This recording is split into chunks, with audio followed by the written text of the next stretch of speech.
سڵاوتان لێبێت ئەم جارە مایکی پەیامم دووبارە لە ژێر خێوەتی مانگرتووان دەبێت مامۆستایان و فەرمانبەران بەردەوامن لە مانگرتن و لە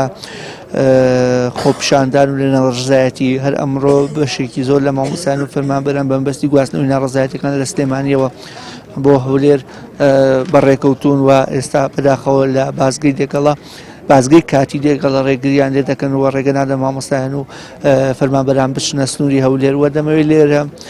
لەگەڵ مانگرتوان و لەگەڵ پشتیوانانیان قسە بکەم کە ئایا پەیامتان چییە بۆ دەسەڵات و لە هەمان کەتا پەیامتان چیە بۆ فەرمانبەران و مامۆستایانی دیکە کە ئەوانیش لە ماڵەکانیان بێنە دەرەوە هاوڵشێوەی ئەمان پاڵپشتیان بکەن لە دەربڕینی ناڕزایەتی لەگەڵماندابن و بزانین سەرنجیان چییە. چ پایتەختێک کە نەتوانێت ڕۆڵەکانی خۆی لە باوەش بگرێت کە نەتوانێت حەقی مۆزەفین ینی موچەخۆرانی خۆی بدا کە ئەمە زوڵمێکی گەورە و سمێکی دینی و ئاینی و ئەخلاقی و ئەدەبی و کەلتوری و قانونی و دەستوریە کە لێ ماکرێت ئەمەی کامان کردویانە بە تەنها بۆ خۆیان نییە بۆ هەموو فەرمانبەرانە بۆ هەموو موچەخۆرانە.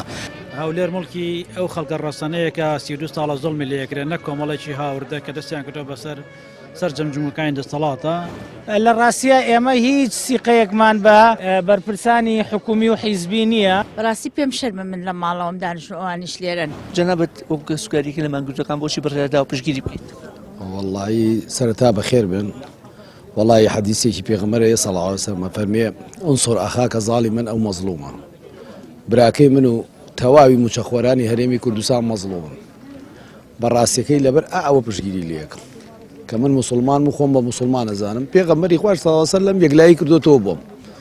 کە براکەت مەظلومە سەریخە. چ پەیامێک کتێ بۆ فەرمانبەران تایبەتی بەشێکیان ئێستا گەڕاونەوە دەوام دەکەن چ پەیامێک کتێ بۆیان کە ڕاستی ئێستا کاتی دەوام نییە کردو ژمارەیەک لە مامۆستایان فەرمانبەران ترسی لەسەر ژیانیانێ لەبەر قوت و موچەیەوە. وڵی من داوایان لێکم ئەگەر دیفاع لە خۆیان ناکەن کە دەوامەکەن دیفاع لە مناڵەکان و ڕۆڵەکانیان بکەن چونکەم هەر سبەینێش هەر ئەمانە و کوڕی ئەمانە حکم و ئەم حکمڕانیەکە کە ئەیبینین ئیتر پێویست ناکە ئەوانش بە چاوی خۆیان بینویان و خۆشیان زۆر ئەزانن ئەگەر پرسیار لە هاوڕێکانیان بکەن لە وەزع و حاڵی خۆیان بکەن ئەزانن کە چ ژیانێکە بن بەڕێوە. بەڕاستی من داوایان لێکم هەر هەمویان بایکۆتی تەواوەتی دەوام بکەن. ئێستا مامۆستایان و فەرمانبەران بازگە کاتێکەکەیان تێپەڕاندووە بەرەو بازگە سەرەکیەکە دەڕۆن لەوێ ڕێگریان لێ دەکرێت تا چەند گرنگە کە ناڕزایەتەکان هەوڵ درێ بگوازێتەوە بۆ پایتەخت. زۆر گرنگە زۆر گرنگە چونکەم لە هەموو دنیا ینی لەو بابەتە بەڕاستی پێکەنینم وێ نازام چی بە پایتەخت بڵێم چ پایتەختێک کە نەتوانێت ڕۆڵەکانی خۆی لە باوەش بگرێ چ پایتەختێک کە نەتوانێت ڕۆڵەکانی خۆی لە باوەش بگرێ کە نەتوانێت حەقی مۆزەفین ینی موچەخۆرانی خۆی بدا. من داواکارم ئەسڵەن هەر پایتەختەکە بگوژێزرێتەوە بۆ سلێمانی بکرێەوە پایتەخت لە بەرەوەی دایمان دەنگی ناڕازی لە سلێمانیە زۆر لە پێشترە زۆر سەرکەوتوترە سان ئەکرێ ژمارەکەیان زۆر لەوەی هەیە کە زیاتر بێت. پەیام چێ بۆ مامۆستا فەرمانبەرانی کە وەکو پێویست نایەنە ناو ڕێزی ناڕزایەتیەکان وەتەنانە بەشە لە فەرمانبەران ئێستا داوام دەکەن. لە ڕاستیا باوەڕم وانە ژمارەی خۆپیشاندەرانە کەم بێ ژمارەی مانگرەکان زۆر کەم بێنە باوەڕم بۆ نیە ساڵی 1992 لایەنەکەم 700 کەس لە سلێمانیا ژیا مانگرەکان 11 کەس 12 کەس بوون هەرەمە بوون ینی نوێنەرایەتیەکەکەن نمونەیەکەکەن هەموو شارەکە خۆ ناتوانێت مان بگرێ خەڵکی نەخۆشە یا مناڵی هەیە یان دۆخێکی هەیە لەبەرەوە هیچ گلەی لەوە نییە تۆ سوشال میدیا بکە ینی سەیری میدیای ڕاستەقینەی خەڵک خۆی بکە کە تیا قساکە فەیسبووکەکەی ئینستاگرامەکەی هەمووی دڵی لەگەڵ ئەمانەیە ئەوە لە هەمووی مهمترە. پێت وایە کە ئەم دۆخی دروست بووە ئەم ناڕزایەتیە ئەزمونێکی نوێ و میکانیزمێکی نوێ؟ لە ڕاستیا یەکەم جارە لە دوای نەوەیەکەوە ئەزمموی مارگتن تاقی بکەینەوە بەم شێوە درێژخایەنە بەڵام ناڕزایەکان ساڵانی تریشە بۆ زانی پار و پێرار لە 2023 مامۆستا لەسەر جادە بوو جواب نادرایەوە بۆیە نوێنەرانی مامۆستایی ناڕازیەوە و عەقڵانەی پێشڕەوی ئەم ناڕزایەکان میکانیزمێکی ڕاستەقینەیان گرتوتە بەرکە مەدەنیترین ڕێگەیە خۆ نەچۆتە سەردام و دەستگا خۆ فەرهودی نەکردو خۆ تەقی لە خەڵک نەکردو خۆ تەقینەوەی نەکردو هاتووە لە خێمەکان مانی گرتووە ئەوێ جواب بدرێتەوە مەدەنیترین شێوازەکانی اعترازی گرتوتە بەری لەبەرەوە باوەڕمەیەکە لایەنی کەم ڕۆحێکی تری کردەوە بە دڵی خەڵکی ئێمەیە بە گیانی خەڵکی ئێمەیە کە ئینسانی ناڕزایی تەنیا پرتەوە بۆڵەی خۆمان و قسەی ناو ڕەفاقەت و کۆمەڵگانی ئەوە توانین ببێ بە شێوشی ڕێخستن و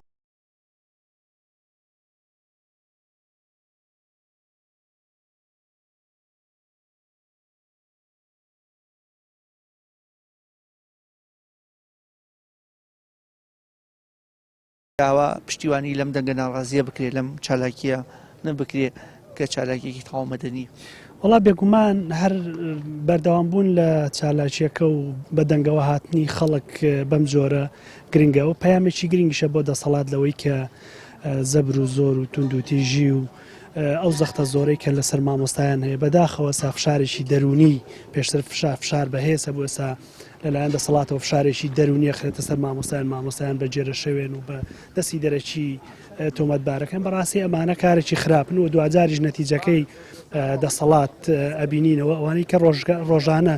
بە خراپ باسی مامۆستاکەن ببینە لە سۆشال میدیا ڕۆژی دوای ئەوە بە دۆخێکە برێن کە خۆیان پەشیمان و بە جۆرە لە جۆرەکان پەشیمانی دەرەبڕم بەرامبەر ئەو قسانەی کە کردویانەوەی کام ڕۆژ بینیمان لە ڕێگرتن لە مامۆستایان کە بەرەو هەولێر ڕۆیشتن ڕاستی وەکو وایە تۆ لە وڵاتێک بچی بۆ وڵام لە وڵاتێک بۆ وڵاتێکی تر بڕۆی ئەوەندە بربەستەکان تونند و قایمن بەڵام هەر بەردەوام بوون و مانەوەی خەڵک بەم شێوە لێرە پشتیوانێکی زۆر باشە ئەو جوڵەی کە لە سلێمانی هەیە جوڵەیەکی جوانە پشتیوانێکی جوانەوە ینی هەز ناکەی مەسەڵ هێزێکی سیاسی لە پشتی ئەم خۆپشاندانەوە هەموو خەڵک بەبێ جیاوازی مامۆستایە فەرمانبەرە کارگوزارە یعنی دوکاندارە دێت دوکانەکەی داخا لێرە سەر لە مامۆستادە بەڕاستی ئەمە نیشانەیەکی جوان و باشە و هیوایان بەردەوام بێ. کاکێ من جەناب خەڵکی گۆبتەپەی پایتەختی ئەنفالکراوان هەم ڕۆژنامەنووسی هەم هاوڵاتی و گەنجێکی ئەم هەرێمەی کەواتە ئێمە پێویستمان بە تایتڵ نییە هەروەکو هاوڵاتێکیش پێتوانین سەردانی بکەین و پشتیوانی خۆمان دەبڕین. ئەگەر ینی خەڵکە کەس ڕۆژانە سەردانی ئێرە بکەی ئەبینی ینی خەڵکێک بەبێ ئەوەی هیچ کەس لەو مانگرتوانە بناسێ مەدالیایەکی چاودێری لە مل کردووە و چاودێری ئەو مانگرتوانەکە من سەبارەت بەوەی کە چەند مامۆستایەکیان لە نزیکەوە ناسموانەی تر نانازم بەڵام بۆ من هیچ جیاوازێکیانێ 12 مامۆستا لێرە بۆ وەرگرتنی قوتی من و تۆ و ئەوانەی کاکە ئەوانەی کە ئێستا ڕێگریەکەن لە هەولێر لە مامۆستایانی مانگرت و ئەمان داوای مافی ئەوانی شەکەن بەڵام هەندێک لە فەرمانبەران ئێستا گەڕاون تۆ بە دەوام و دەوامەکرد ڕێژەیەکی کەمە ئەوە تەسەورەکەم ڕێژێکی زۆر کەم بێ و بایکۆتیش بەوە ناشچێ و خۆشیان تێگەن لەوەی کە پەیامەکە بە دەسەڵات گەیشتووە بە هیوای تەندروستێکی باش بۆ مانگرتوانە خوازین و بە هیوای بە سەلامەتی بگەڕێنەوە ناومە وەکو بەرگریە لە مافی خانەنشینان و هەموو مامۆستایان و هەموو مچەخۆران کە ئەمە زوڵمێکی گەورە و سێمێکی دینی و ئاینی و ئەخلاقی و ئەدەبی و کەلتوری و قانونی و دەستوریە کە لێ ماکرێ کە 55 بچەمان خۆراوە کە بە چەندین بە سەدان هەزار خۆپیشانانمان کردو ئەمانە بێباکن و ئەمە پێشکەوتوتنی خۆپیشاندانکە کردومان لە بەم شێوە مانەگرن خوشک و براکانمان کەوا بە 14 ڕۆژ دەچێ و لەمەش پەرسەنتتن ئەمڕۆ سەدان پاسی کۆسەر بە هەزاران مامۆستا پیشانە ڕووڕان کردو هەولێر بەڵام بەداخە و ڕێگرانێک کردوون بە ئەنواچەکەەوە نایڵن ئەم خۆپیشانە بەڕێزانە بگەنە هەولێر و ئێمە باش ئەمانە ئەڵێن ئەمە شکوی هەرێمەشکێنە سیوێشی ئاو شکوی هەرێمیشکان ڕفراندۆمیش خواردوو لە 152 کوردستان فرۆشە ئەوە شکوی هەرێمیشکان 33 میلیارد دلار لە ئەنجامی ئابووری سەربەخۆشکستیانە ئەوە شکوی هەرێمیشکان یا ئەمە داوای تەوتی نەکەین باشە بە هەزاران دەبابێت تووچی لە 40 کیلۆمەتر هاتوێتنەوە بادنانەوە ئەوە شکوی هەرێمیشکان یا ئەمە داوای تەوتی نەکەین ئەمانە دوو ئیدارەیە دوو زۆنیە دوو پێشمەرگەیە دوو ئاسایشیە دوو بازگەیە دوو سیستەمیە هەن بۆ هەموو چەندین ساڵە بە هەزاران شەڕی براکوژی و بە هەزارها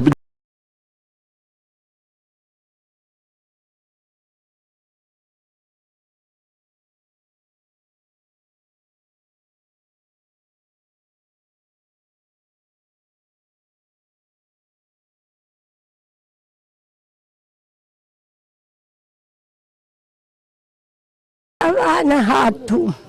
بۆ پشتیوانی کردن بۆ پشتیوانی کردنیان چی هەیە بۆ کەسانی کە تەندروستێکی باشیانێ و گەنجیشن و ئامادە نین بێن وەڵا بەدا حەقا هەمووی بێ چەندمان هەموو چەکە دواکەوێ و لێ بڕین و ئەوەیە کۆتە بە 3 مانگ جارەیەک بە 4 مانگ جارەیە ئەم حکومەتە نەزمانێنە گوێ هێنە چاوی هەیە خوا ئاهێم عالەمەی لێ بست تاني ان شاء الله باز زیاتر ڕاو نەگرم جەنابتان کوڕیەوەنیان بەڵە قوربان چۆن بوو ئەوە بڕیایی دادایکتان کە بێت بۆم وەڵامە یەک دوو جارە هەر دێ بۆ ئێرە بۆ سەردانی خۆپیشاندەران و برازایەکیشی هەلێرە لە مانگەرەکانە بەڵێ پەیام چییە بۆ فەرمانبەر و کەسانی کە مانگرتیان شکان و گەڕاونەوە بۆ دەوام و گرنگی بەم جۆرە لە مانگرتنە نایە وڵی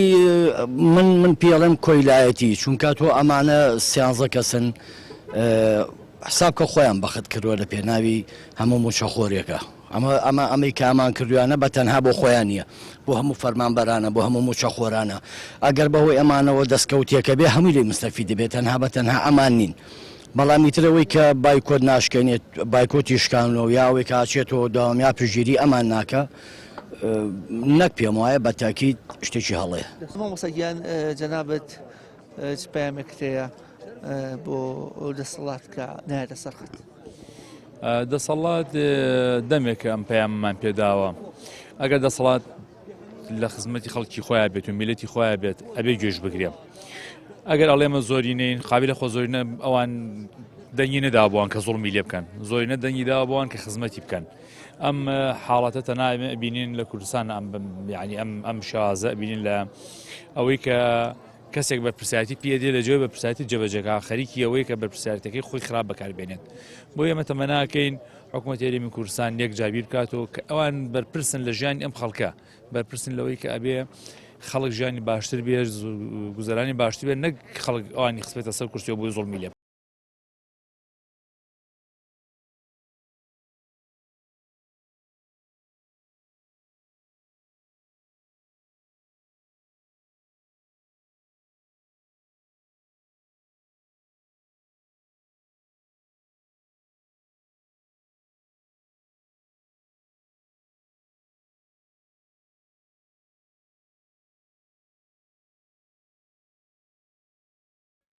وەکو وڵاتی چێڵی لەسەر ئەوەی هەوڵدراکە ناڕزایەکان بۆ هەولێر بگوازێتەوە ڕێگری کرا دەستخۆشیتان لە یەکەم و دەستخۆشی بۆ و خۆشک و برا ئازیزانە کە بەرکی شارستانی خوان هەستاون کە بۆ داوای ڕەوای گەلی کووردە نەک چین و توێژە ئێمە هەمومان ئەزانین ئەوە درێژە پێدەری سیاسەتێکی کۆنە ومێت خۆشناوە یەک ئاینداشێکی دامەیە لەم بابەتەدا فەرمانی پێکراوە کە ئەو قسەیە بکات نە خەڵکی هەولێر ئەوەی قبوڵە و نە ڕۆشنبیران و مامۆستایان و موچەخۆرانی هەولێریش ئەویان قبوڵە پەیامێکت هەیە بۆ ئەو فەرمانبەرانی کە مانگرتیان شکانەوە و چوونەوە سەر دەوامەکان لە کاتێکا سیانزە مامۆستا و فەرمانبەر مەترسی لەسەر ژیانیان هەیە کە بایکۆتیان خۆزگە بازنەکە فراوانتر بووە ئەو کاتە کاریگەری زیاتر بوو ئەوەیە دومینیش ئەوەیە کە ئەو فشار و بشارانەیە کە لە ناوەندەکانی خۆیان ڕەنگە لیان بکرێت لایەنە حکومیان حیزبیەوە وەکو ئەممان ئەزانین کە حکوومەت کوڕی حیزبە یعنی حیزب کوڕی بەعکسەوەی یعنی خۆی ئەوە لە هەموو دنیا وایە یعنی لە هەموو دنیا وایە حکوومەت یعنی کاریکەکە بواە وەستا وا لێرە وانی لێرە حکوومەت مدیر عامەکان وەزیر و گوزیر تاگاتە ئاخیر حەبیان لەژێر دەستی حزب کۆنتترۆلیانەکات چی بکات و چینەڵێتر مۆزەفیش فکرەکاتەوە 25 ساڵ خزمەت 30 ساڵ خزمەت 15 ساڵ خزمەت لەو نێوەندەمدا گیری خواردووە یعنی بایکۆتە شکێنە هەروەی ناشکێنە هەروەی بەتایبەت مامۆستا بیرەکاتەوە هەر مناڵی فەقیرە زەرەکە مناڵی دەوڵەمەند و مەسئولەکان لەو مەکتەبانە ناخوێنن یعنی مناڵی فەقیرە ینی بیرەکاتەوە ویژدانیان ینی کەوتۆتە سەر دوو بابەتەوە ئەیشکێنێت بەلای هەروەی ناشکێنێت هەروەی یعنی بۆوانش بڕیارێکی قورسە خەڵک بۆ فەرمانبەرەکە نەچنەوە دەوام پاڵپشتیتان بکەن وەڵا لە ڕاستیە ئەوەی کە ئێستا ڕووەدا لە کوردستانە هیچ کاتێک موبەڕیر نییە بۆ ئەوەی بهێڵن دامرکێتەوە پێویستە لە زاخۆ هەتاوەکو خانەقین دەست بە ئیعتیسامی مەدەنی بکەن تەنانەت دوکانداران کاسبکاران دوکانەکانیان دابخەن ئێمە چەند ڕۆژێکە بەداخەوە ئێمە 13 ڕۆژە لێرەین ئەبوو لە سێم ڕۆژە ئەمە ڕووی باە بۆ ئەوەی ئێمەش یعنی بە ئیرادەیەکی باشترەوە هەرچەند ئیرادەمان ئێستا ژەر بەرزە توانامان باشتر بواە ئەبوو لە سێم ڕۆژە ئەمە ڕووی باە کە ئەمەش ڕوویاوە لە ڕاستیان نابێ بهێڵن وەک بڵێ خامۆش بێت و دامرکێتەوە. تنی بەرپرسە حیزبی حکومەکان بۆچی داوای ئێوەی پڕ نەکردەوە؟ لە ڕاستیە ئێمە هیچ سیقەیەکمان بە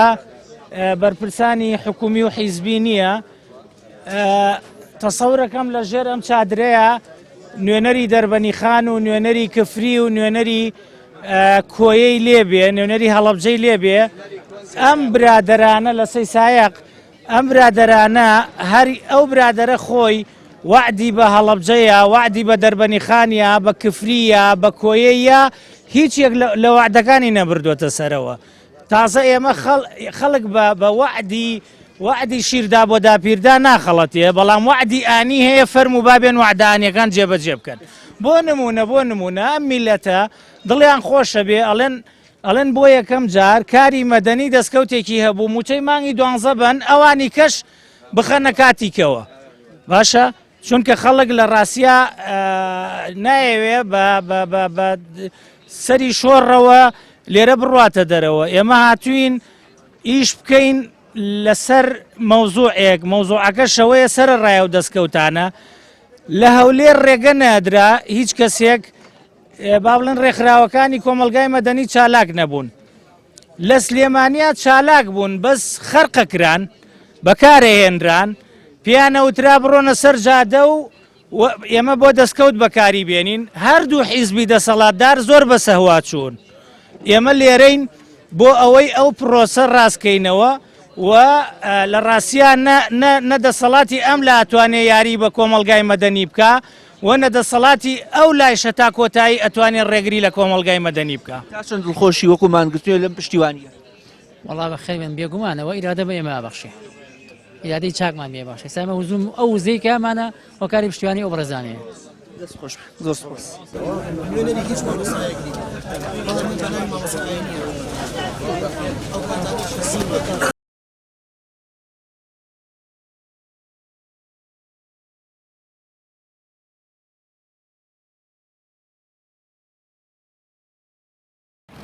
دیواری بەرلین واتە دێگەڵە سەیتەرەکەی دێگەڵە لەلایەن خەڵکی ڕەسەنی هەرێمی کوردستانەوە شکێنرا و خۆزگە ئەمڕۆ هەموو دوکاندار و کاسبکارەکان دوکانەکانیان داخست. هیوادارین تەواوی هاوڵاتیان لە هەرێمی کوردستان پشتیوانی لەم خەباتە ئێمە بکەن و بەتەنیا بەجێمان نێڵن لە بەرەوەی ئێمە دەستمان پێکرۆ و دەستمان داوەتێ لە پێناونەوەکانی داهاتوو تەواوی میلەتی کووردە. کاتی ئەوە هاتوو ئینسان بە جەراعەتەوە بڵێ حکومەتی هەرێمی کوردستان فەرموو ئەگەر قرارە تۆ کار بەدەستیم هەرێمە بی ئەوەی کەلاتە بمان دەرێ نا ئەگەر لەسەر ئەوەی لەسەر حکومەت بیکردام خەڵکەمانی ئەگرت ئەم بنەماڵەی بەرزانی وڵاتی گەران کردووە. لە کاتی سعار حەوتات و تەنها پشتگیری کردووە و لە مەقای چاک پارێزگاری هەولێرەڵێ میوانێکی ڕەزا قورس نەمانەیەن و پێشوازیان لێ ناکەن. سەرەتا بەخێر بێن. من وەکو پشتگیری هاتووم بۆ ئێرە و پشتگیری سەرجەم مامۆستان و فەرمانبەرانی مانگرتووەکەم ئەوەی کە ئەوانە قساکەن لە نامەسوولیەتی خۆیانەوە ئەو قسانیان کردووە هەست بە بەرپرسیارەتی ناکەن. ئەمە بۆ ڕووخاندنی شکۆی مامۆستا و شکۆی فەرمانبەرانە. ئەمانی شکۆیان بۆ قسە هەلاق و مەلاقانەی جێگ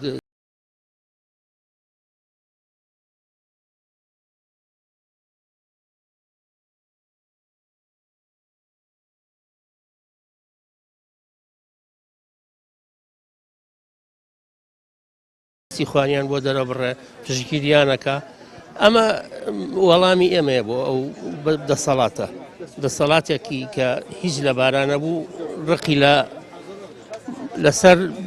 لەسەر ڕق ئیشەکە ڕقی لە هەموو خەڵکانێکە کە ئازادی خواز و تێکۆشەر بن. تا چەند گرنگە ئەم جۆرە پشتیوانیکردنەی مانگرتوان؟ زۆر سپاس مامۆستاگیان. تا چەند گرنگە ئەم جۆرە پشتیوانیە مەدەنیە لەلایەن سەرجەمچین و توێژەکان؟ پێویستە خۆزگە ئەمڕۆ هەموو دوکاندار و کاسبکارەکان دوکانەکانیان داخست. هەمویان ئەهاتن ئەگەر لەگەڵ خۆپیشاندانانە نەڕۆشتون بۆ هەولێر بەهاتنایە بۆ خێمەکە بۆ پشتیوانی مانگرتوان. 100% لەگەڵ ئەوەداین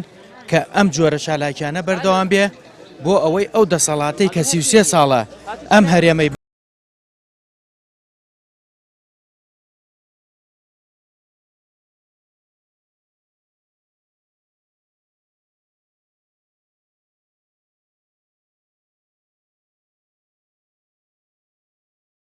بەران دەکەن پشنەوە بۆ داوام یاخۆل ئەو فەرمانبەرانی کە بەویستی خۆیان ئەم باریکۆرە دەشکێن و دەڕۆنەوە لە کاتێکا سیانزە مامۆستا و فەرمانبەر مەترسی لەسەر ژیانی خۆیان دروست کردووە. زۆر بەداخەوە زۆر بەداخەوە بەڕاستی حەق نییە مامۆستایان و فەرمانبەران پشت لە ئەم مامۆسانە بکەن و ئیشەڵا پشتیشیان لێ ناکەن هەیانە بە زۆر براونەتەوە هەیانە لەوەشێ وەکو ئەمان توانە و ئیرادە و قوتیان نەبێ بەڵام بە هەر شێوەیەک بێ پشتیوانیان کردووە و لەوەشە لە ژێر سەختێکە هەنێک خۆتانزان کەسانی حیزبی تیا ئەڕاتەوە و فشارەکە و زۆربەی بەڕێوەبەر و مدیرەکان هەمویان کەسانی حیزبین ئەمانە تەسیریان لەوانە کردو ڕۆشونەتەوە ئەجیناوەکو خەڵکە عامەکە لە سەدانەوەدی خەڵک ناڕاتەوە بۆ دەوام ناکات و داوا لە هەموو لایەنە سیاسیەکانەکەم ئێسش پێتان دەڵێم لایەنە سیاسیەکان ئەمڕۆ تاقیکردنەوەیکی ئەخلاقی سیاسی زۆر گرنگە بۆ ئێوە ئەبێت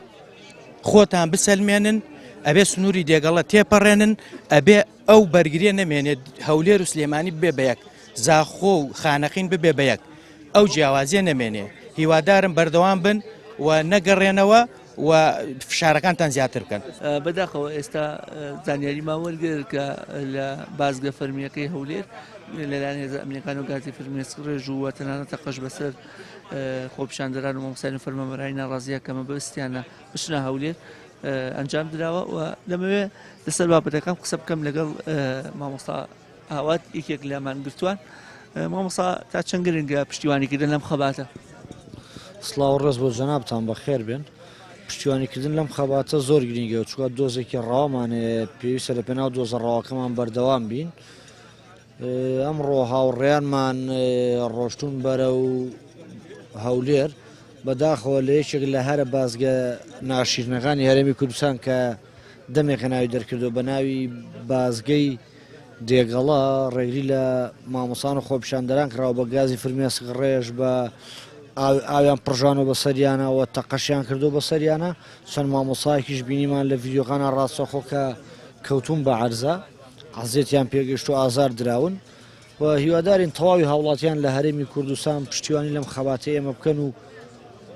بەتەنیا بە جێمان نێڵن لە بەرەوە ئێمە دەستمان پێکرد و دەستمان داوەتێ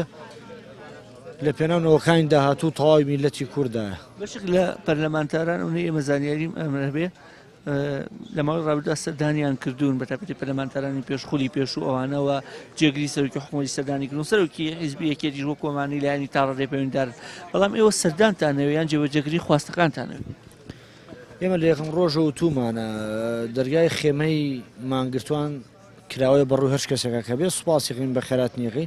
بەڵام ئەوەی ئێمە داوایەکەین نەدەستخۆشیە بێ بۆ لامان بێ بەڵێنێکمان باتی بە بێ کردار ئێمە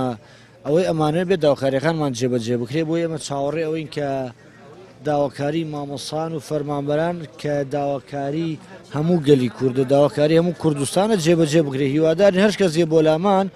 وەگوتم دووبارە ئێڵێمەوە بە خێراتنیانەکەین سوپاسیانەکەین بەڵام بێ هەوڵ بن لە دەرەوە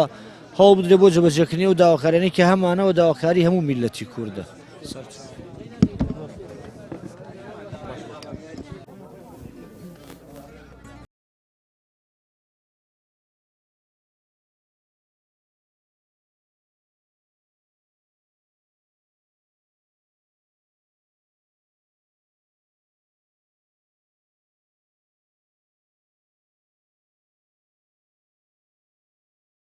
لە ماوەی ڕابردوودا لە گربوونەوە ناڕزایەتەکانی سلێمانیە بەتایبەتی سلێمانی دەورێکی باڵاوە بۆ دەورە هەبووە ئێستاش وەکو پشتیوانی هاتوو وەکو دەرچووکی دانەمەزراو پێم خۆشە باس لەوە ئەم پشتیوانی بکەیت تا چەند گرنگە ئەم جۆرە پشتیوانیە.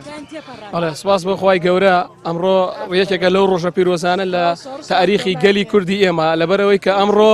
دیواری بەرلین واتە دێگەڵە سەیتەرەکەی دێگەڵە لەلایەن خەڵکی ڕەسەنی هەرێمی کوردستانەوە شکێنرا و بڕا و سپاس بۆ خوا مامۆسایان داخلی مامۆسایان و فەرمانبەران و خەڵکی هەرێمی کوردستان داخلی هەولێر بوون و ئەو دیوارە پوچەڵە شکێنرا بەندە لە ڕابردووە کە لە ناو خۆپیشاندانی خوێنکارانە بووم داوای مافەکانی خۆمانمان کردو ئێستا هاتووم وەکو دەرچوویکی دانەمەزرا وەکو هاوڵاتێکی ئاسایی بۆ لایەن خوشک و برا ئازیزانم کە داوای مافی خۆیانەکەن و ئەلحەق داوای مافی خۆشیان ناکەن بەتەنها داوای مافی هەموو چین و توێژەکانەکەن بۆیە پشتگیریکردنیان ئەرکێکی هەم دینیە هەم ئینسانیە بۆ ئێمەش لێرە ئامادە بین و پشتگیریە مامۆستا بەڕێزانەکەین. هاتنی جێگیری سەرۆکی حکوومەت ئەمڕۆ ساعات 7 و 8 ئەنا هاتووە ژمارەی کەمی بینی و دەخولێک دانیشتووە و جێری پشتگیریتانەکەم بەڕاستی پشتگیری و هاتن بۆ شێوازە ئەمە بەرپرسیارەتەکەیان لابەت من ئاماژەشم پێداوە پێشتر زۆر دژی ئەو کەسانم کە لە سلێمانیەوە دانیشن ڕەخنە لە پارتی ئەگرن و لە هەمان کاتا دژی ئەو کەسانەشم کە لە هەولێرەوە دانیشن ڕەخنە لە یەکێتی ئەگرن. ئێمە لە سنووری سەوزین لە زۆنی یەکێتیین تازەوا ڕۆشتووە لە سنووری سەوزا بۆیە من لێرەوە ڕای ئەگەێنم هەر ئیشێکی غەڵەت کە پارتی ئەیکا لە حکومڕانیە لە 150 یەکێتی تایە بەشدارە. پارتی بەبێ یەکێتی ناتوانێت دەست بکا بە ئاویشە. ئەگەر یەکێتی نەبێ پارتی ئەو قەلەنیە حکومی هەرێمی کوردستان کا خەڵک بچەوسێنێتەوە. جەگری سەرۆکی حکوومەتێتە ئێرە یان سەرۆکی حیزبەکەیانێتە ئێرە هەر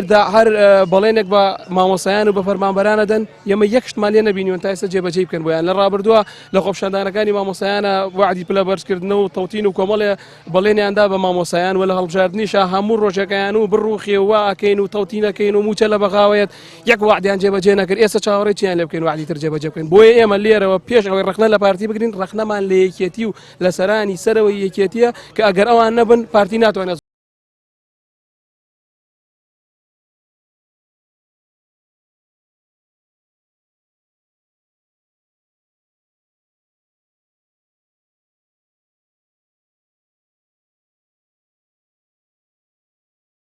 خەڵکەم عەدە لە پشتیوانیمان دووەمیشی ئەو بابەتەی خۆپیشاندانی هەولێر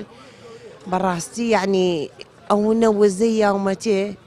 وەکو ئێوە کە ئێستا هاتوونەتە ئێرە نانتان خوارد وەکو ئێوە وزەمتیایە زۆر دڵخۆشم. مامۆستا پاکیزە بینیم کە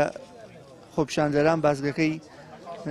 دێگەڵەیان یاخۆ سنووری هەولێریان ببوورە تێپەڕان زۆر دڵخۆش بووی. تاریخمان تۆمار کرد تاریخمان تۆمار کرد من ئێستا دەڵێم ئەگەر حکوومەتی هەولێر ڕاستەکە لە پشتی ئەم موچە بڕینەی فەرمانبەران نییە لە پشتی ئەوە نییە کە دەستی تایەتەوە لە حکوومەتی عێراقیە دەبا بێت پاڵپشتی خەڵکەکی خۆی کە هەمومان ئەچینە سەر حکوومەتی بەغا وایەوە نییە بەڵام کە تۆ بیت ڕێگری بکەی یعنی چی یعنی دەست تایەت یعنی خەتای تۆیە يعني چی تۆڵی خەتای من نیوە من خەتای حکوومەتی حکوومەتی عێراقی نەیاڵە موچە بێ و یعنی چی ئەمەین کێشەکە چارەسەرکەین تۆ ڕێگری لێ ماقی لەسەر هاتنەکە جێگری سەر حکومەت بەیانێکی زوو هات بەخێر بێ ئێماوەی بێتە ئێرە بە خێراتنی هەرە بوو یەکەین ئێرە خێمەی شکۆیە ئەوەی بێتە ئێرە بە دوای شکۆی خۆیاگەڕێ خاوەن شکۆدارترە بێ ئێمە ڕێگری لە کەس نین دژی کەسیش نین ئێمە خاوەن قەزین. بەڵام دەوترێت کاتێکی زوو هاتوو ئاگادار نەکراوینەتەوە دەوترێت بەڵێنێکی نەداوە بەڵێنێکی فعلی برادەران هەمووی خەوتە بوون هەر هەمووی کاک دڵشاد نەبێ بەخەبەر بوو بەڕێ کرد منش چوو بوومە دەرەوە هاتمەوە ئەلوێ بینیم چاکوچۆن یەکمان کرد و دەستمان لەرز سار بوو بل پێچ و دەستکێشکی خۆی یاپە من گلەیم لێ کرد وتم درەنگ کەوتی وتی ئاشان و بالله ڕاستەکەی گلەیت لەسەر سەرە ئیتر باسی هیچی وان نەکرد کاک دڵشادیش تا ئەو پەتە چوو لەگەڵی ڕۆشتەوە خوا حافیزی بێ و بەخێر بێ یاخوا سەرچاو تنە کۆبوونەوەمان کردوونە لەسەر هیچ ڕێکەوتوین و هەموو ئینەکە هەرەونەی پێچ وەکو هەوڵاتی هاتووە بەخێر بێت هەر کوڕیم شارەیە و بەخێر بێت ئێمە دەرگامان بۆ هەموو کەس کراوەتەوە تر نازانم ئایا پێش من لەگەڵ کاک دڵشادا باسی چی کردووە وایان نازانم بەس هەچ کەس ئێمە و دەرگایمان کراوەیە. داواکاریتان چییە بەجددی لە دەسەڵاتداران لە کارمان دیارە چوار خاڵە لەو مەبەستمەوەی داواکاریتان لەوەی کە زوو بێن بەدەمتانەوە کە لەوەی با پرۆسی خوێندنەوە زیاتر دوانەکەوێت مانگرتنە لە هەر وڵاتێکی تر بە نوێنێری حکوومەت زووترە گەیشتە سەری تا سلێمانی باوەڕ بێسەر لە تورکیا بواە لە ئێران بواە لە سووریا بواە ڕێک نووسینگەی نوێنێری حکوومەت لە بەیاننامەی خۆی نرد و پشگیریە کرد و ئەچوو بەسچکە لێرەیە هەر تازە دوای 13 ڕۆژ بمیوە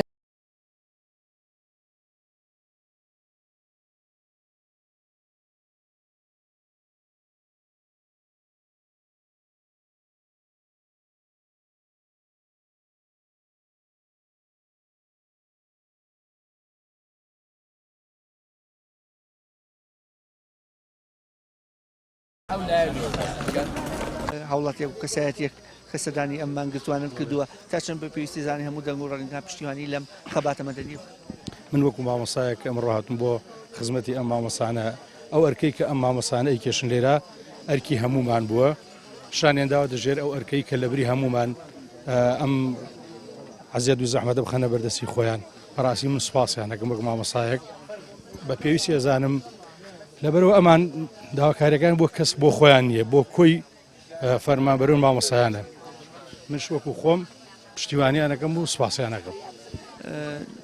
جێگری سەرۆکی حکوومەت سەدانی کردن بەڵام تەنها پشتیوانی کرد و دەخولەکێک و بەیانی زوو بەبێ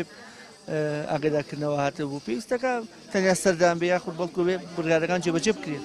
خۆی لە ڕاستیا سەردانکردنی ئەمانش بەشێکە لە معنەوات و لە پشتیوانی بۆ مانگرتووان من وا ئەزانم ئەگەر کەسێک هەر نتوانێت هەر شتێکیش بکات سەردانێکیان بکە کارێکی باشی کردو جێگری سەرۆکی حکوومەتی چی پێ ناکرێت پێت وایە سەردانەکەی پێکرێت ئەگەر پێی بکرێت ئەیکات ئەگەر پێشی نەکرێت سەردانەکەی خۆی بۆ خۆی پشتیوانی تۆ پێت وایە ئەگەر بیانەوێ ئەیکەن ئاخر شتەکە یەکلایەنە نییە بڵێ بیانەوێ کێ بێوێ ئەبێ حکوومەت ئەنجومەنی بەشێک نین لەوە حکوومەتە بەشێک لە حکوومەتە بەڵام ئەتوانێت حکوومەت لە ئاستێکی گەورەترا بێنە دەنگ ئەم مانگرانەوە یان ئەم بەڕێزانەوە لەسەرەوان بۆ کردویانە نا ئەگەر لەسەر ئەوەی لەسەر حکوومەت بێ کردە ئەم خەڵکەمانی ئەگرت یان دیارە ئیشەکە نەکراوە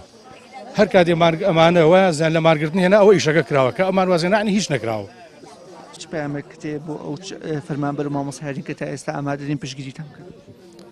سڵاوتان لێبێ بەخێر بێن من وکومان گرێک ومێ دەکەم هەموو هاوڵاتیان بەشدار بن من ناوم ناوە پرۆسە بەڕاستی ئەمە پرۆسەیەکە پرۆسی گەڕانەوەی کەرامەتە بۆ ئینسانی ئێمە ئیتری ئینسانی ئێمە کاتیەوە هاتووە چاوەڕێ موچەنەکە کاتیەوە هاتووە ئیتر مناڵەکەی نەگەی لە بەردەم کامێرەیەکە بڵێ هاوار من مردم لە برسا ئیتر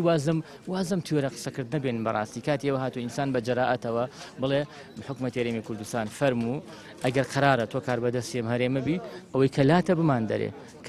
کەس نەیوتووە منەوەکو مناڵێک مەسئولێک بژیم هیچ کاتێک تەنها ئەوەیە تۆ کاری بۆکەی حەقی کارەکەت بداتێ ئەمە پوختەی قسەکەیە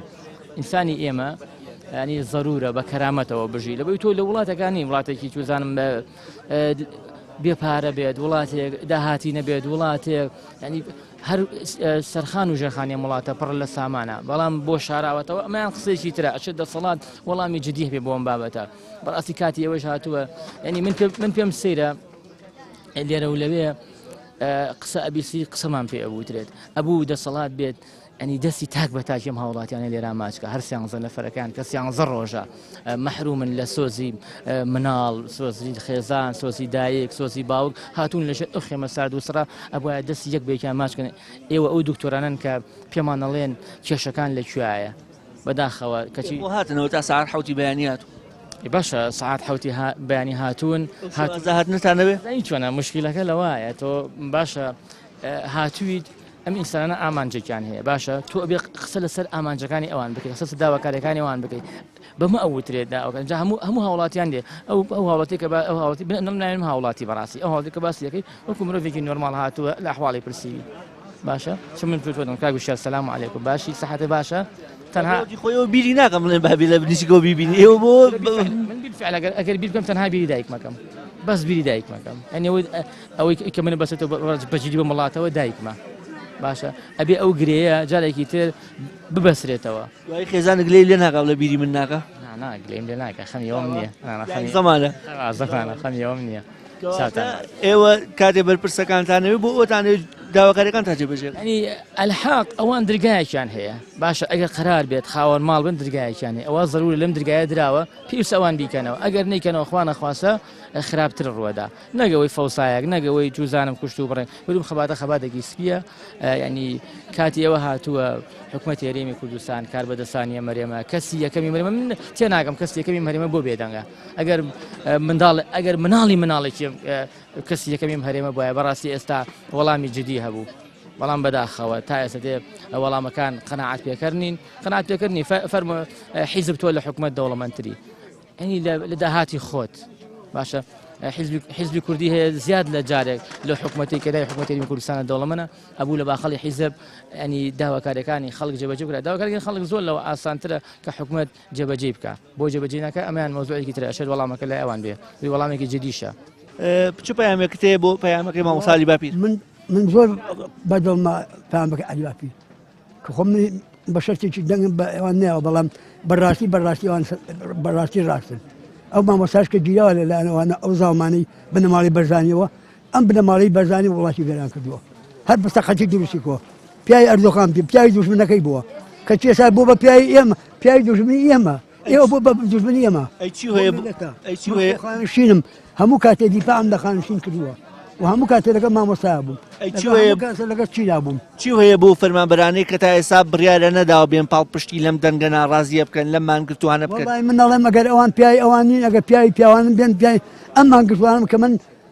هەردوو کەرەتی سەریشان هەیەم کە من نەخۆشیەوە فەقەرەتیشم هەیە من هەیە نەخۆشیشم هەیە فەقەراتی مل و پشتیشم هەیە کە ئاسە دەست بەلێک بێ خوای گەورە شیفا بە ئەجمع ئینشاءالله دایم سەرکەوتووەم پشتیوانی هەموو کاتێ پشتیوانیمانم ئەمما لەسەر حەقن مافی خۆمانە ئێمە 2000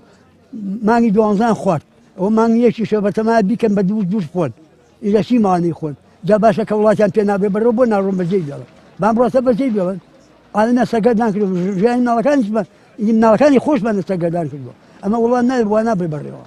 ئێمە ساحەمان نییە کاکە ئێمە بەس خوامانەیە خوا لە پشتی هەموو یەکە ئەگەر میلەتی یەکگرتوو بێ ئەگەر کۆم بکرێکا بێ ئەگەر دووجار بێ ئەگەر فەرمانبەر بێ ئەگەر ڕۆشنبیر بێ ئەبێ دێگە پشتی یەکتر بێ ئەوەی بازار بێ ئەوەی مامۆستا بێ پشتگیری ئەم مامۆستانەکە لێرەکە لە سەرمایە و 12 ڕۆژە لێرە ماناگرتووە لە خواردن ژیانێکی ناڕەحەتی لە بەخاتی خۆیان بلاکانیان بەڕاستی ئەو ڕاستیەوەن هەڵوێستێکی جوانە نییە من مامۆستا سۆران کە عومەر کە هاتە ئێرە پشتگیری لەمانە زۆر کرد زۆر پشتگیری ئەمە هەموو کاتێ لە ئەستان بە هەموومانەوە بەڕاستی هەڵوێستێکی جوانیان بووە هەڵوێستێکی پیاوانەشیان بووە نەگەوە حەزەکەم هەموو ئەوانەی ئۆپۆزیسیۆنن هەموو یەکگرتوو بن ئەمانە بڕوخێنە نان بەرن ئەمانە بۆ باش نەبێن باشترە ڕێزی تایبەتیتان هەیە خۆشەویستن مەمنۆنتانە وەڵام من ئەمە داوایەکی مافی ڕای خۆیانە داواکارم لە هەموو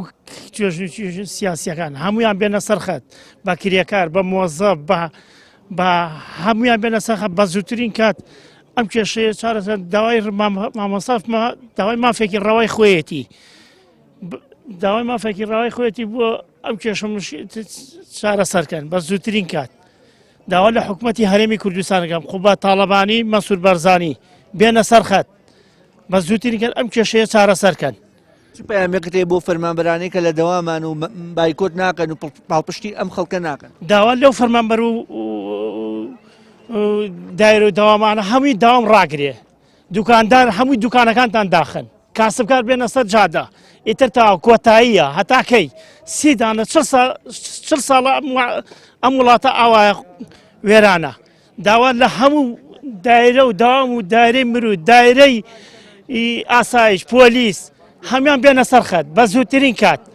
ئەتاکەی ئەم خەڵکا چاوسێنەوە دەوەسی 40 ساڵ ئەم خەڵقا شەواشاکەن ئیتر کە تاکەی تر بەسە بە گرنگ ێزانی پاڵپشتیکردن و بەڵێ 100% پاڵپشتی ئەم مانگرتوانە ئەرکێکی ئەخلاقیە ئێمە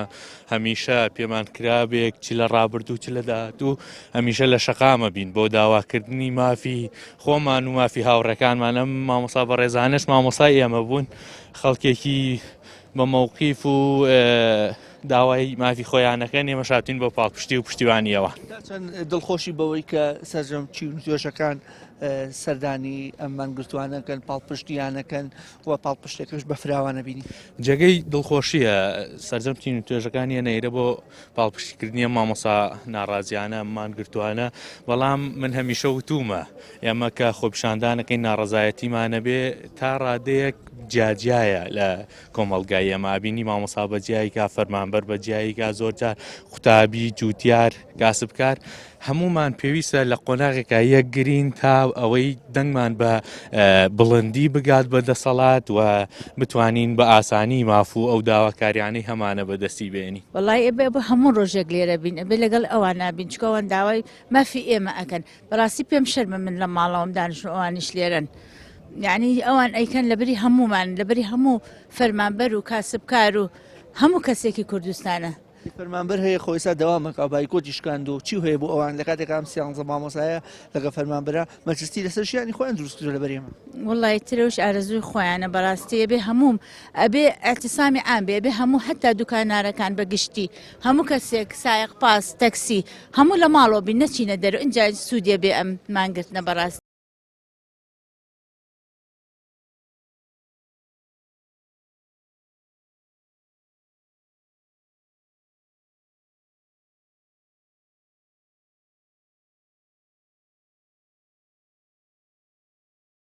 کان بۆ لای مانگرتووان و پشتیوانیکردن بەشێکی دیکەشیان کە نوێنەری قوتابخانەکان یاخود کاسبکارانن